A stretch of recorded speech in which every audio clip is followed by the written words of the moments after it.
The morning sun filtered through the tall oak trees lining Maplewood's Main Street, casting dancing shadows on the pristine sidewalks of this picture-perfect Connecticut town. It was early September 2022, and the air carried that crisp hint of autumn that made everything feel fresh and promising. For the young families of Maplewood, mornings meant one thing: the daily ritual of dropping their most precious treasures at Sunshine Kids Daycare. The facility stood on the corner of Elm and Birch, a converted Victorian house painted in cheerful yellow with white trim. Colorful murals of smiling suns, clouds, and children decorated the exterior walls. A wooden sign swung gently in the breeze, hand-painted letters spelling out "Sunshine Kids, where every child shines." To anyone passing by, it looked like something out of a children's storybook. Jennifer Chen locked her silver Honda CR-V and carefully lifted her 11-month-old daughter Emma from the car seat. The baby gurgled happily, her chubby hands reaching for her mother's pearl necklace. Jennifer smiled, though the familiar weight of working mother guilt pressed against her chest. She was a corporate attorney at Morrison & Banks downtown, and every morning felt like a small betrayal, leaving Emma with strangers while she argued cases in sterile conference rooms. "Good morning, Jennifer," called out Marcus Thompson, juggling his briefcase while his husband David carried their 9-month-old son Liam. The Thompsons lived 3 houses down from the Chens in the Riverside neighborhood, where identical colonials lined perfectly manicured streets. "Hey, Marcus! David!" Jennifer adjusted Emma on her hip. "Rough morning?" David laughed, his dark eyes crinkling. Liam decided 4 a.m. was an excellent time to practice his new skill, throwing his pacifier across the room and then screaming for it. They walked together toward the entrance, joining the small stream of parents making the morning drop-off. The air was filled with the sound of cooing babies, toddler chatter, and the reassuring voices of caregivers. Jennifer noticed the Patels arriving with their twins, and Rebecca Morrison, yes, from that Morrison family, carrying her designer diaper bag that probably cost more than Jennifer's monthly car payment. The reception area was warm and welcoming. Soft instrumental music played from hidden speakers. The walls were covered with children's artwork, family photos, and certifications.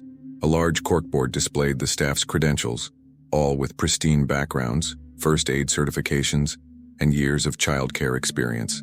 "Good morning, everyone." Sarah Mitchell's voice rang out like a bell. She emerged from the infant room, her blonde hair pulled back in a neat ponytail, wearing cheerful scrubs decorated with teddy bears. At 34, Sarah had that eternally youthful appearance, bright blue eyes, a warm smile that crinkled her nose, and an energy that seemed boundless. She'd been with Sunshine Kids for 8 years, and many parents specifically requested her for their children. "Sarah," Jennifer felt her shoulders relax. If Sarah was on duty, everything would be fine. "How are you this morning?" "Blessed and grateful as always," Sarah replied, reaching out for Emma. The baby went to her easily, which made Jennifer's heart simultaneously swell and ache. "And how's my little Emma? Ready for another fun day?" Emma grabbed Sarah's necklace, a simple silver cross, and babbled something approximating happiness.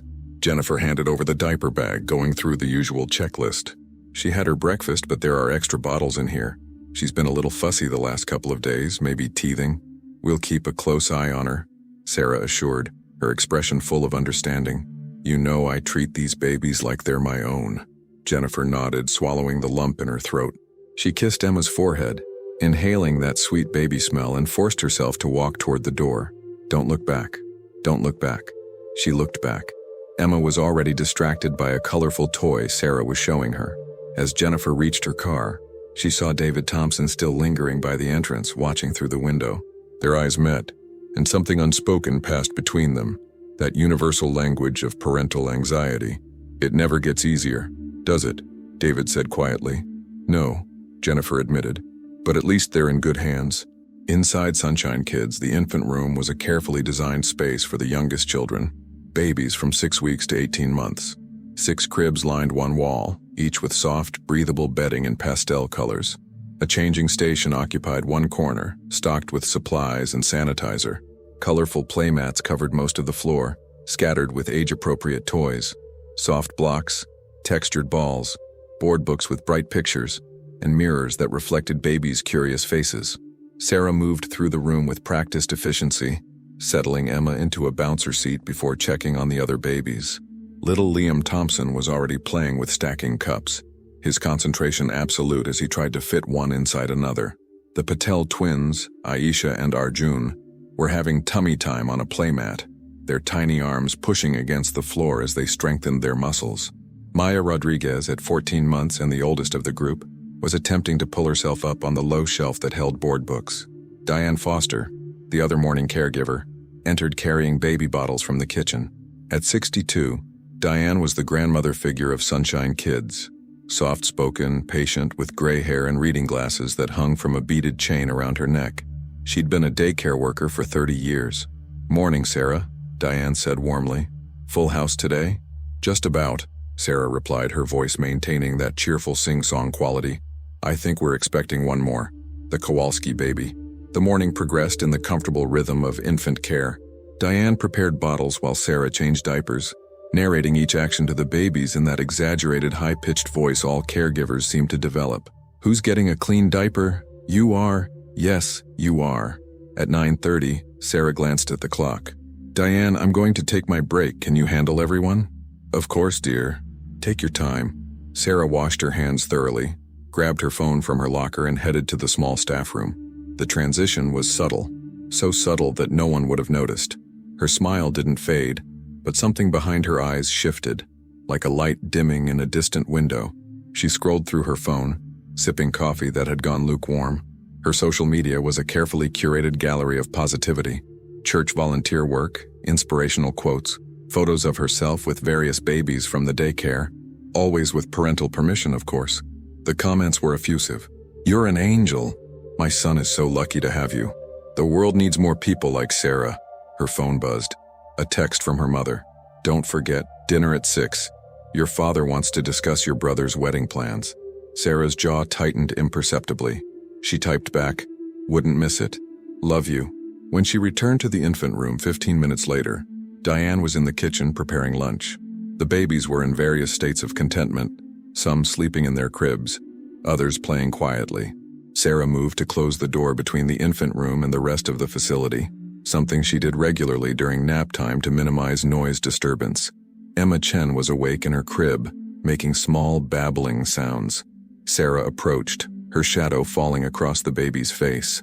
Emma looked up, and for just a fraction of a second, her expression changed.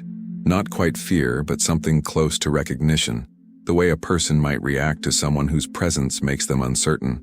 Sarah reached down and picked her up, her movements gentle and practiced. "There's my girl," she cooed. Emma's face scrunched, preparing to cry. Oh, none of that now. The afternoon shift change brought new staff members and more children. By 3 p.m., the infant room was bustling with parents arriving for pickup. Jennifer Chen came straight from work, still in her suit, her face tight with the exhaustion of back-to-back meetings. "How was she today?" Jennifer asked, already reaching for Emma, needing to hold her daughter after 9 hours of separation. "Oh, a little fussy during the afternoon," Sarah reported, her smile never wavering. "Nothing serious, just some tears during diaper changes. Totally normal for this age." Jennifer frowned, studying Emma's face. Her daughter looked tired, more tired than usual. And was that a slight redness on her arm? "What's this?" She pointed to a small mark. Sarah leaned in, her expression concerned. "Oh, she probably bumped into the crib railing while playing. You know how active she's getting, constantly moving and exploring. I keep such a close watch, but babies are quick." Jennifer nodded slowly. It made sense. Emma was getting more mobile, more adventurous. "Okay. Thanks, Sarah. Anytime. That's what I'm here for, keeping these precious babies safe and happy." As Jennifer left, buckling Emma into the car seat, she noticed David Thompson loading Liam into his vehicle 2 spaces over. He looked stressed, running his hand through his dark curly hair repeatedly, a nervous habit. "Everything okay?" Jennifer called out. David glanced over, and she could see the uncertainty in his eyes. "Yeah, Liam's just been more clingy lately. Cries when we drop him off now, which he never used to do. Marcus thinks I'm being paranoid." "Emma's been fussier too," Jennifer admitted, surprised to hear her own concerns voiced. Sarah said it's normal developmental stuff. "Right, normal." David didn't sound convinced.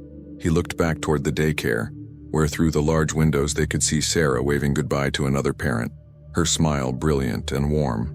"Have a good evening, Jennifer." As Jennifer drove home through Maplewood's tree-lined streets, past the pristine town green where couples walked dogs and children played on the playground, She tried to shake the small knot of worry in her stomach. She was being ridiculous. Sarah Mitchell was practically Maplewood's Mother Teresa. The woman volunteered at St. Catherine's Church, organized the annual Thanksgiving food drive, and had glowing references from dozens of families. Emma whimpered from the back seat, and Jennifer reached back blindly to pat her daughter's leg. "It's okay, sweetie. We're almost home." But Emma's whimpers turned into full-throated crying, the kind of desperate wailing that seemed out of proportion to anything Jennifer could identify. No dirty diaper, not hungry, not tired, just crying, as if something was deeply, fundamentally wrong. Jennifer pulled into their driveway and rushed to get Emma out, cradling her daughter against her chest, feeling the small body shake with sobs. "Shh, Mama's got you. You're safe now. You're safe now." The words echoed in Jennifer's mind as she carried Emma inside, and she wondered why she had phrased it that way. Safe from what? October arrived in Maplewood with the kind of beauty that made the town famous. Brilliant red and gold leaves, crisp mornings, and the scent of wood smoke from chimneys. But for several families at Sunshine Kids Daycare, autumn brought something else, a growing unease that none of them could quite articulate. Jennifer Chen sat in her office on a Wednesday afternoon, staring at her computer screen without seeing the legal brief displayed there. Her phone showed a photo she'd taken that morning. Emma's upper arm, where a small bruise had appeared, dark purple, roughly the size of a thumbprint. Her desk phone rang. "Jennifer Chen." "Hey, it's Rebecca Morrison." The voice on the other end was tight, controlled. Rebecca was Maplewood royalty. Her family had founded Morrison and Banks, the firm where Jennifer worked. They'd never been close, just nodded hellos at daycare drop-offs. "Rebecca, hi, what can I do for you?" A pause. "This is awkward. But I noticed you examining Emma's arm this morning at drop-off. Did you find bruises?" Jennifer's heart rate quickened. "Yes, on her upper arm. Sarah said she probably bumped the crib. Sophia has 3. Rebecca's voice cracked slightly. 3 bruises, different sizes. When I asked about them yesterday, Sarah said maybe I was holding her too tight when I carried her. She made me feel like I was hurting my own daughter." Jennifer closed her office door. "Where are the bruises?" "Upper arms. Both sides." "Jennifer, my daughter screams now when I try to leave her. Actual screaming like she's terrified. That started 2 weeks ago. Emma's been crying more too. And David Thompson mentioned Liam's been clingy." "We should talk to the director," Rebecca said firmly. "Linda needs to know." That evening, Jennifer did something she'd never done before. She took Emma to their pediatrician without an appointment, walking in during late hours for urgent care. Dr. Patricia Walsh had been Emma's doctor since birth. She examined the bruise carefully, her experienced hands gentle as she checked Emma's arms, legs, and torso. "Any other injuries?" Dr. Walsh asked, making notes. "Not that I found. She's been fussier but otherwise normal, eating fine, sleeping okay." Dr. Walsh sat back, removing her stethoscope. "Jennifer, this bruise pattern is consistent with grasping, like someone held her arm firmly. Too firmly. Children Emma's age do get random bruises from bumping into things, but usually on shins, knees, foreheads, not upper arms." Jennifer felt cold. "What are you saying?" "I'm saying this bruise concerns me. Has anything changed in her routine? New caregivers? Family members watching her?" "No, just daycare, Sunshine Kids." "Doctor." Walsh chose her words carefully. "I'm required by law to document this. If you notice any other bruises, bring her back immediately. And Jennifer, trust your instincts. If something feels wrong, it probably is." The next morning, Jennifer, Rebecca, and David Thompson sat in Linda Carter's office. Linda was Sunshine Kids' director, a stout woman in her 50s with kind eyes and 2 decades of childcare experience. "Thank you for coming to me," Linda said, her hands folded on her desk. "I take every concern seriously, but I need to be honest. Sarah Mitchell has been with us for 8 years without a single complaint. She's background checked, certified, and frankly, one of our best caregivers. 3 babies have unexplained bruises," Rebecca said sharply, "all in Sarah's care group." Linda's expression remained calm, but firm. "Babies this age are developing motor skills. They grab, they bump, they fall. Sarah supervises 6 to 8 infants simultaneously. She can't prevent every minor injury." "These aren't minor injuries," David interjected, "and it's not just bruises. The behavioral changes, which are also developmentally normal," Linda interrupted gently. "Separation anxiety typically peaks between 10 and 18 months. I understand you're worried, but we're talking about coincidences, not evidence of wrongdoing. Jennifer felt frustrated, tears building. So what do we do? I'll speak with Sarah, observe her more closely, and review our safety protocols. But without concrete evidence, I can't take action against an employee based on suspicion. They left Linda's office feeling dismissed, their concerns minimized into paranoid overreaction. We need proof, Rebecca said quietly as they stood in the parking lot. Real, undeniable proof. David pulled out his phone. There are these small cameras, nanny cams. They're tiny, look like phone chargers or stuffed animals. Jennifer and Rebecca exchanged glances. It felt extreme, invasive, possibly illegal. But when Jennifer thought of that bruise on Emma's arm, of her daughter's inexplicable crying, "Let's do it," Jennifer said. The camera arrived in unmarked packaging 3 days later. David Thompson had ordered it from a website specializing in home security, a tiny device disguised as a USB charging block, with a wide-angle lens no bigger than a pinhole. It connected to a smartphone app, recording continuously to cloud storage. They met at Rebecca's house on a Sunday afternoon while their partners watched the babies. Rebecca's home was exactly what Jennifer expected, a sprawling colonial in Maplewood's most exclusive neighborhood, with marble countertops and artwork that probably cost more than Jennifer's annual salary. Here's the problem, David said, spreading out floor plans of Sunshine Kids on Rebecca's dining table. The infant room has outlets, but they're all visible and in use. We need to hide this somewhere Sarah won't notice. Jennifer studied the layout. What about the changing table? Parents bring in plug-in nightlights all the time for their baby bags. We could say Emma needs a familiar light during diaper changes. That could work. Rebecca nodded. The changing table is in the corner, good angle to see most of the room. This is illegal, isn't it? Jennifer asked quietly. Recording without consent? David looked up from his phone. Connecticut is a two-party consent state for audio recordings, but video surveillance in a business where you have a reasonable expectation of privacy protection for your child. The law's murky.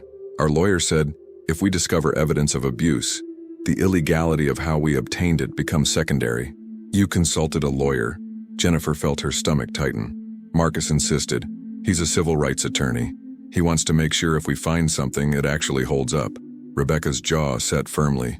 I don't care about legal technicalities right now. If Sarah's hurting our children, I want to know. Monday morning arrived cold and gray, with rain threatening. Jennifer's hands shook slightly as she packed Emma's diaper bag, the small camera hidden inside a children's nightlight shaped like a moon. The device was already activated, already streaming to her phone. At drop-off, Sarah greeted them with her usual warmth. Good morning. Looks like a rainy day. Perfect for indoor play and stories.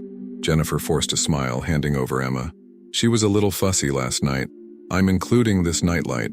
The soft glow helps calm her during changes. Sarah examined the nightlight, and Jennifer's heart nearly stopped. How thoughtful. Where would you like me to plug it in? Maybe near the changing table? Whatever's convenient. Perfect.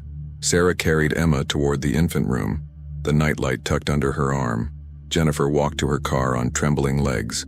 Once inside, she pulled out her phone and opened the camera app.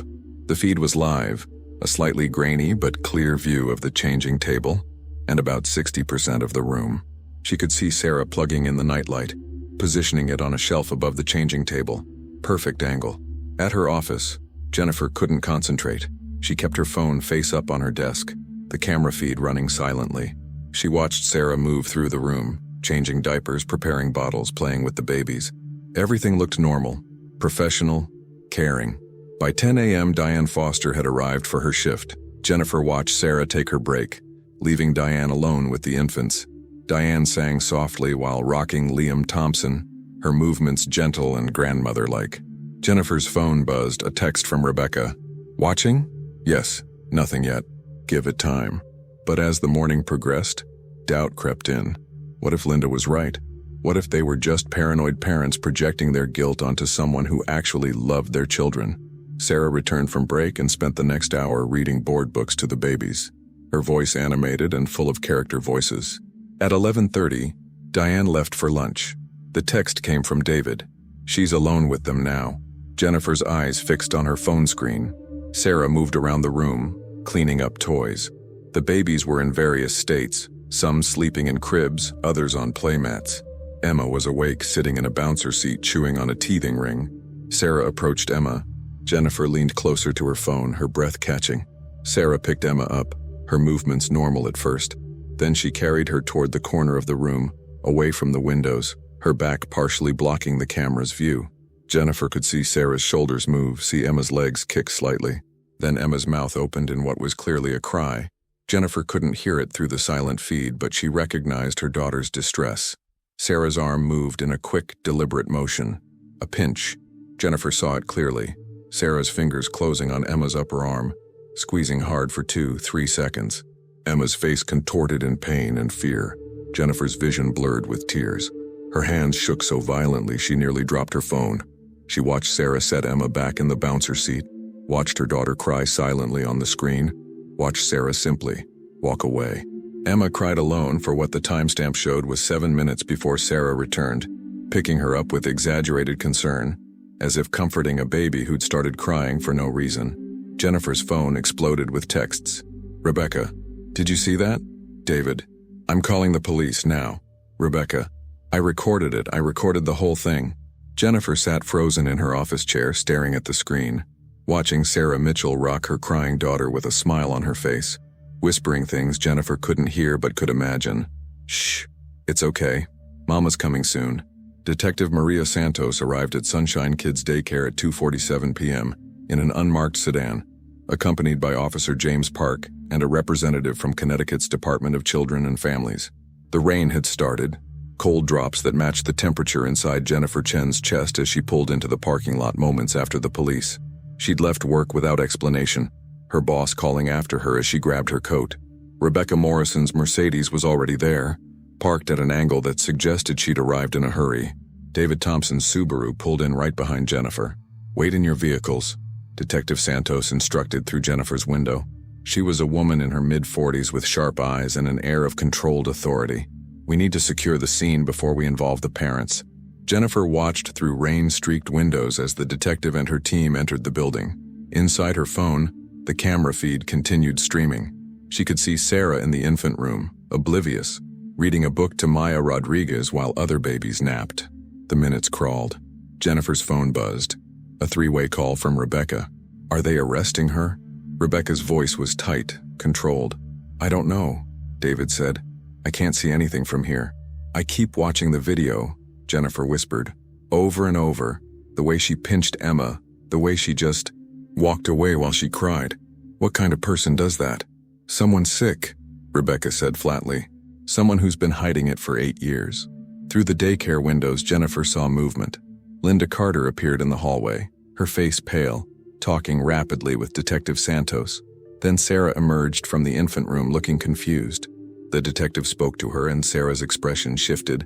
Surprise, then concern, then something Jennifer couldn't quite read. Was it fear? Or was it the carefully practiced concern of someone caught? Sarah's hands moved expressively as she spoke with the detective, shaking her head, gesturing back toward the infant room.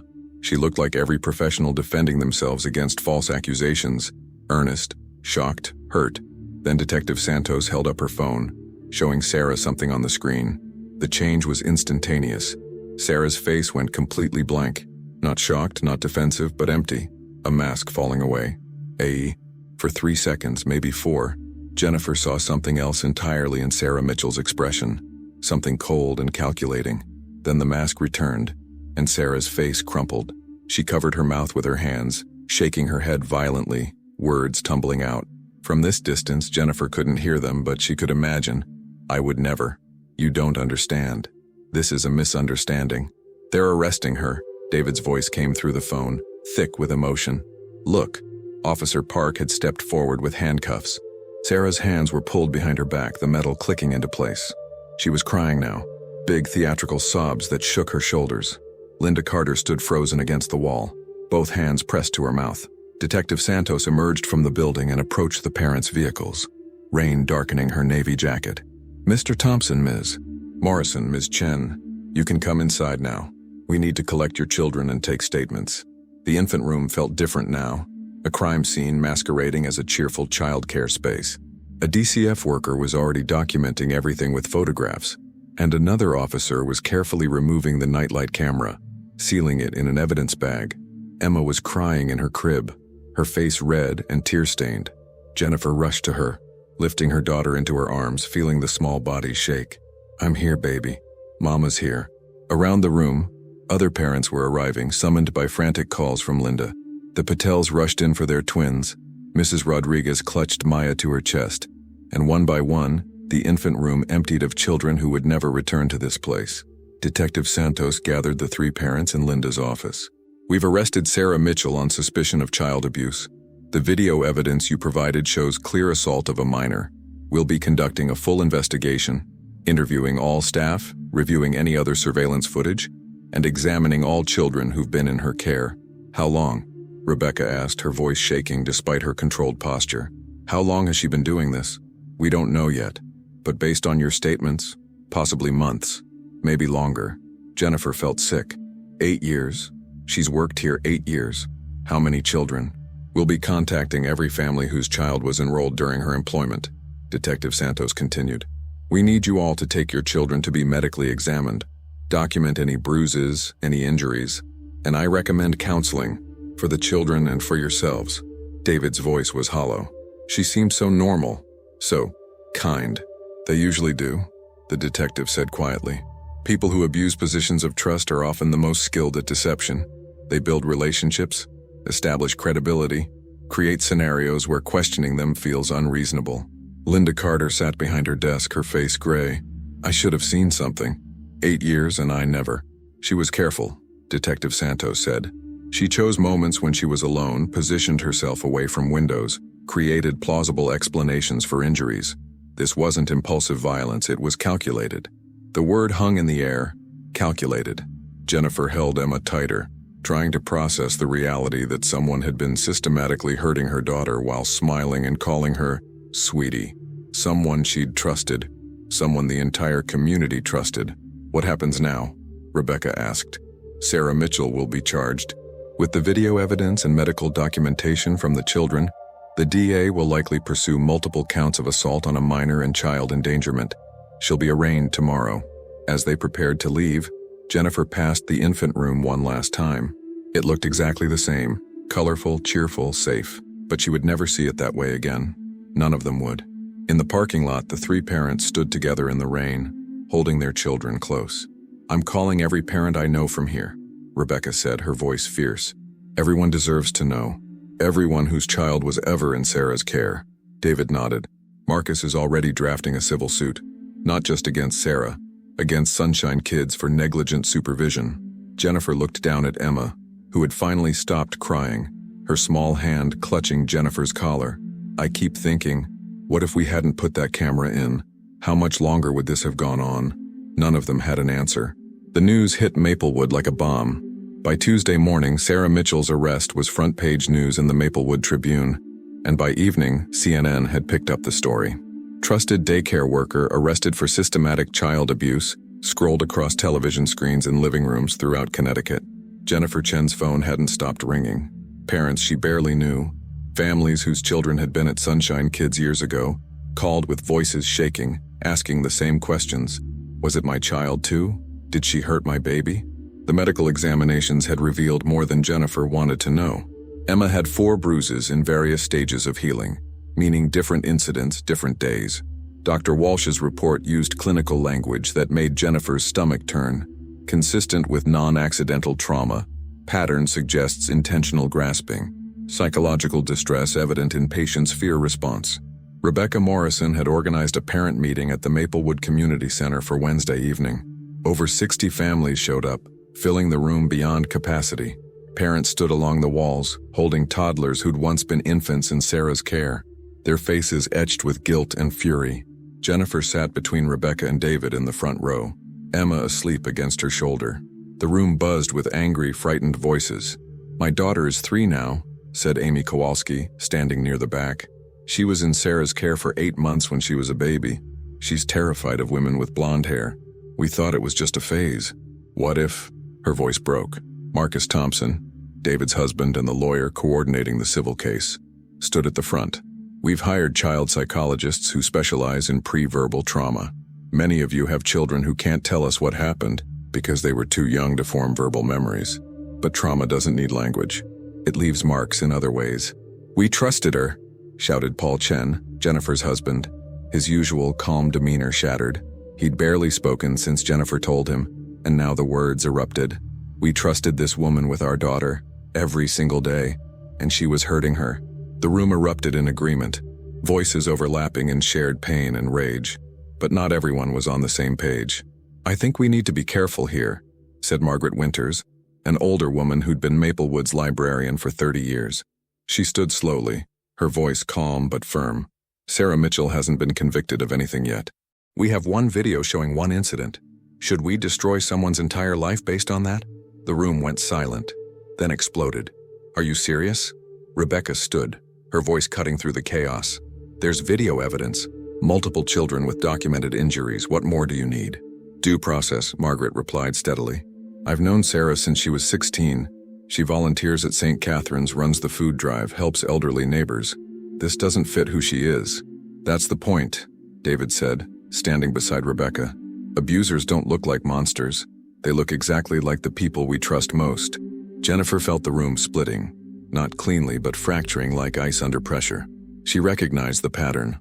Maplewood was a small town where everyone knew everyone. Sarah Mitchell wasn't just a daycare worker. She was someone's neighbor, someone's fellow church member, someone's friend. Father Michael O'Brien from St. Catherine's stood next, his collar visible above his sweater. I've spoken with Sarah. She's devastated by these accusations. She claims the video is being misinterpreted, that she was adjusting the baby's clothing, not pinching her. I watched my daughter's face, Jennifer said, her voice quiet but carrying in the sudden silence. Emma wasn't confused or startled. She was in pain and terrified. No amount of reinterpretation changes what I saw. But Sarah has served this community for years and abused our children during it. Rebecca interrupted coldly. Father, with respect, your compassion is misplaced. The meeting dissolved into arguments. Some parents wanted Sarah prosecuted to the fullest extent. Others urged caution, worried about mob justice and rushing to judgment. A few defended Sarah outright, unable or unwilling to reconcile the person they knew with the crimes alleged. By the time the meeting ended at 10 p.m., Maplewood wasn't just dealing with a child abuse case. It was dealing with a community tearing itself apart. The next morning, Jennifer drove past St. Catherine's Church and saw something that made her pull over. A small group of protesters stood outside, maybe 15 people holding signs. Support Sarah Mitchell. Innocent until proven guilty. Don't rush to judge. Her phone rang. It was David. Are you seeing this? I'm parked across the street from St. Catherine's right now. There's another group at the courthouse. Sarah's arraignment is in an hour. Marcus says there are supporters there too. Jennifer felt exhausted in a way she'd never experienced. How is this happening? There's video evidence, medical documentation. How are people still defending her? Because accepting that someone they trusted could do this means accepting they might have been complicit in missing it, David said quietly. It's easier to doubt the evidence than doubt yourself. The arraignment was surreal. Jennifer, Rebecca, and David sat in the courtroom gallery, watching Sarah Mitchell, dressed in an orange jumpsuit, her blonde hair pulled back, her face carefully composed, stand before Judge Patricia Brennan. The charges were read. 6 counts of assault on a minor, 6 counts of child endangerment, 1 count of abuse by a person in a position of trust. Each count represented a different child, a different documented incident. Sarah's attorney, a sharp-looking woman named Catherine Russo, argued for bail. Your Honor, my client has deep roots in this community. She's employed, has no criminal record, and poses no flight risk. Assistant Santos, representing the state, countered firmly. Your Honor, the defendant held a position of profound trust and systematically abused it. Video evidence shows calculated abuse of nonverbal children who couldn't report her actions. She's a danger to any child in her vicinity. Judge Brennan set bail at $250,000 with conditions: no contact with minors, surrender of passport, GPS monitoring. Within 3 hours, Sarah Mitchell walked out of the courthouse. Someone had posted her bail. Jennifer watched from across the street as Sarah emerged, immediately surrounded by supporters, including Father O'Brien and Margaret Winters. They escorted her to a waiting car, shielding her from reporters' cameras and the angry shouts of parents holding photos of their children. Rebecca stood beside Jennifer, her jaw clenched. She's out. She's already out. With conditions, David reminded them. She can't go near children. She can't leave Connecticut. She shouldn't be free at all, Rebecca said flatly. That evening, someone spray-painted, child abuser, across Sarah Mitchell's apartment door. The police investigated it as vandalism, but no arrests were made. Maplewood was no longer the picture-perfect town it had been 3 weeks ago. It was fractured, angry, and forced to confront an uncomfortable truth. Monsters don't always look like monsters. Sometimes they look like the person you trusted most. 4 months later, February 2023, Maplewood remained a town divided. The trial of Sarah Mitchell was set to begin on a Monday morning, when snow blanketed the courthouse steps and the temperature hovered just above freezing. Jennifer Chen hadn't worked a full week since October. Her firm had been understanding, but she could see the concern in her supervisor's eyes. The unspoken question of when she'd return to normal. The answer was never. There was no normal anymore. Emma was in therapy twice a week with Dr. Lisa Huang, a child psychologist specializing in early trauma. At 15 months old, Emma couldn't verbalize what had happened to her, but her body remembered. She screamed when strangers approached, refused to let Jennifer out of her sight, and woke up crying multiple times each night. "It's going to take time," Dr. Huang had said gently. Her sense of safety was violated during a critical developmental period. "We're essentially teaching her that the world can be trusted again." The prosecution's case was led by Assistant District Attorney Michael Torres, a veteran prosecutor known for his methodical approach. Jennifer, Rebecca, and David had met with him dozens of times, reviewing evidence, preparing for testimony. "The defense will argue that you're overreacting parents who misinterpreted normal child care," Torres had warned them. "They'll paint Sarah as a devoted caregiver being crucified by paranoid, guilt-ridden working mothers. Be prepared for that." The courtroom was packed. Media filled the back rows. This case had become national news, part of a larger conversation about child care safety and institutional failures. On one side of the gallery sat parents whose children had been in Sarah's care, many holding photos of their babies. On the other side sat Sarah's supporters, church members, former colleagues, neighbors who couldn't reconcile the accusations with the woman they knew. Sarah sat at the defense table in a modest blue dress, her blonde hair styled simply, her expression one of quiet suffering. She looked smaller somehow, vulnerable. Catherine Russo sat beside her, a leather portfolio open, every inch the confident defense attorney. Judge Brennan entered and everyone rose. "The state of Connecticut versus Sarah Mitchell. Are both sides ready to proceed?" "The state is ready, Your Honor," Torres said firmly. "The defense is ready, Your Honor," Russo replied. The prosecution's opening statement was devastating. Torres walked the jury through the timeline, the unexplained bruises, the behavioral changes, the parents' growing concerns, and finally, the hidden camera footage that captured what everyone had feared. "You will see video evidence," Torres said, his voice measured but forceful, "of the defendant deliberately inflicting pain on an 11-month-old baby. Not accidentally, not carelessly, deliberately. And you will see her walk away while that baby cried in distress, cried for 7 minutes before the defendant returned, pretending to comfort the very child she had just harmed." The jury, 8 women and 4 men, ranging from a retired teacher to a construction worker, watched intently. Catherine Russo's opening was equally powerful, but took a different approach. Sarah Mitchell dedicated 8 years of her life to caring for Maplewood's most precious resource, its children. 8 years without a single complaint. 8 years of glowing reviews, grateful parents, and healthy, happy babies. Until 3 parents, drowning in working parent guilt, decided to spy on her. What they captured on their illegal camera was a fraction of a second, a moment taken completely out of context and twisted into something sinister.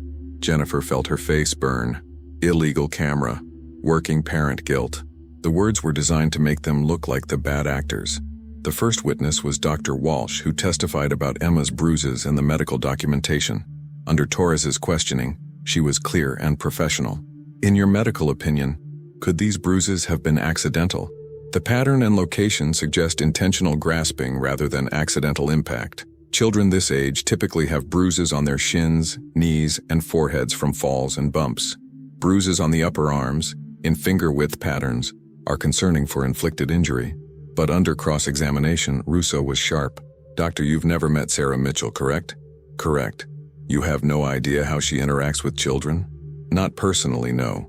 So you can't say with certainty whether Emma Chen got these bruises at daycare, at home, or somewhere else entirely, can you?" "The timing and parental reports suggest—" "That's not what I asked, doctor. Can you say with absolute medical certainty where and when these bruises occurred?" Dr. Walsh hesitated. No, I can only document their existence and characteristics. Thank you. No further questions. Jennifer watched several jurors make notes. Doubt was being planted carefully and deliberately. The video evidence was played on day 3. The courtroom fell silent as the footage showed Sarah approaching Emma, the angle partially obscured, then the clear, unmistakable pinching motion. Emma's face contorting. Sarah walking away while the baby cried alone. Jennifer watched the jury. Several looked disturbed. 2 women had tears in their eyes. But 3 jurors looked skeptical, arms crossed, expressions neutral.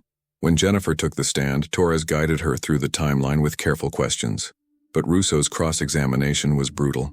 Ms. Chen, you work 60-hour weeks at Morrison and Banks, correct? Sometimes, yes. And you drop your daughter at daycare at 7 a.m. and pick her up at 6 p.m.? Approximately. So Sarah Mitchell spent more waking hours with your daughter than you did? Torres objected. Relevance, Your Honor? I'm establishing the witness's relationship with the victim and potential bias. Russo countered. Overruled. Answer the question, Ms. Chen. Jennifer's voice was tight. Yes, that's the reality of working parents. A reality that might generate guilt, Russo suggested. Perhaps even resentment toward the caregiver who gets to spend all that time with your child? Objection. Torres stood. Counsel is testifying. Sustained, Ms. Russo asked questions. Don't make statements. But the damage was done. Jennifer could see it in the jury's faces. The narrative Russo was building. Jealous, guilty working mothers projecting their insecurities onto an innocent caregiver. Sarah testified on day 7. She was composed, articulate, and utterly convincing. I loved those babies like they were my own, she said, her voice breaking. Every single one of them. The idea that I would hurt them. It destroys me. Can you explain what the video shows? Russo asked, gently. I was adjusting Emma's sleeve. It had bunched up around her armpit and was uncomfortable. She cried because she was tired and fighting her nap. I stepped away to give her a moment to self-soothe, which is a recognized childcare technique. When she didn't settle, I came back and comforted her. It sounded reasonable, plausible. If Jennifer hadn't seen her daughter's face, hadn't spent 4 months watching Emma wake up screaming, she might have believed it herself. The prosecution brought in expert witnesses, child care professionals who testified about proper techniques versus abuse, psychologists who explained preverbal trauma. But the defense countered with their own experts who talked about confirmation bias and the dangers of misinterpreting innocent actions. After 3 weeks, both sides rested. Closing arguments were scheduled for Monday. That weekend, Jennifer sat in her living room watching Emma play with blocks. Paul beside her, both of them exhausted. What if they find her not guilty? Jennifer whispered. What if the jury believes her? Paul put his arm around her shoulders. Then we live knowing we did everything we could. We protected Emma. We told the truth. But she'll be free. Free to work with children again someday. Free to do this to someone else's baby. We can't control the verdict, Jen. We can only control what we did, and we did the right thing. Monday morning, the jury deliberated for 6 hours. When they returned, Jennifer held Rebecca's hand on one side and David's on the other. The 3 of them united by shared trauma and determination. Has the jury reached a verdict? We have, Your Honor. On the charge of assault on a minor in the first count, how do you find? Guilty. Jennifer's breath caught. Around the courtroom, reactions split. Some people gasped in relief, others in dismay. On the second count, third, fourth, guilty, guilty, guilty. All 6 counts, all 6 children. Sarah Mitchell's face crumpled and she sobbed into her hands. Catherine Russo put an arm around her shoulders while supporters in the gallery wept openly. Judge Brennan's voice was firm. Sarah Mitchell, you have been found guilty on all counts. Sentencing is scheduled for March 15th. Until then, bail is revoked. Bailiff, please remand the defendant into custody. As Sarah was led away in handcuffs, she turned and looked directly at Jennifer. For just a moment, the mask dropped again, and Jennifer saw not remorse, but rage. Pure, cold rage at being caught. Then Sarah was gone and the courtroom erupted. Outside, snow had started falling again. Jennifer stood on the courthouse steps with Emma in her arms, reporters shouting questions, supporters and protesters facing off in the parking lot. Rebecca stood beside her, tears streaming down her face. It's over. No, Jennifer said quietly, holding Emma close. It's just beginning. Now comes the healing. She looked down at her daughter, who was reaching for snowflakes, giggling as they melted on her tiny fingers. Emma would never remember Sarah Mitchell consciously, but Jennifer would carry the burden of memory for both of them, the reminder that evil doesn't always announce itself. Sometimes it wears a smile and calls you sweetie and hurts you when no one's watching. But sometimes, just sometimes, the truth wins anyway.